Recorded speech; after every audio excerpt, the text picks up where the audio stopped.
सुरू असतानाच पाकिस्तानला IMF कडून कर्ज मिळालं होतं। मात्र हे कर्ज देताना 50 पेक्षा अधिक अटी घालण्यात आल्यात।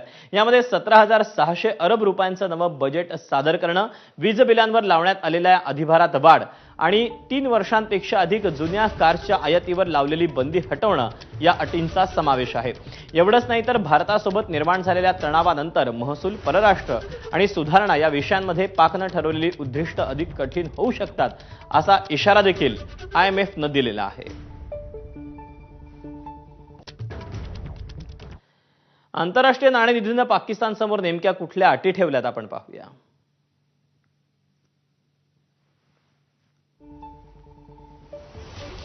अर्थव्यवस्थेत सुधारणांचा रोडमॅप सांगणारा अहवाल लगेच प्रकाशित करा।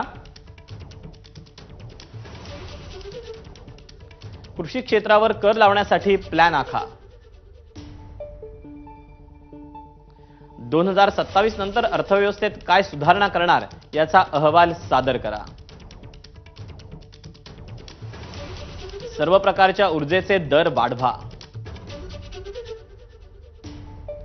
कर भरणा अधिभार 3.21 रुपयांपेक्षा अधिक नसेल ही तरतूद रद्द करा। विशेष तांत्रिक क्षेत्राच्या नावाखाली कंपन्यांना दिलेल्या सर्व सवलती 2035 पर्यंत रद्द करा। कार आयात करण्याबाबतचे नियम शिथिल करा।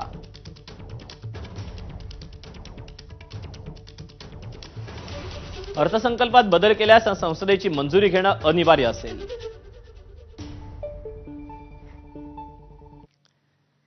यानंतर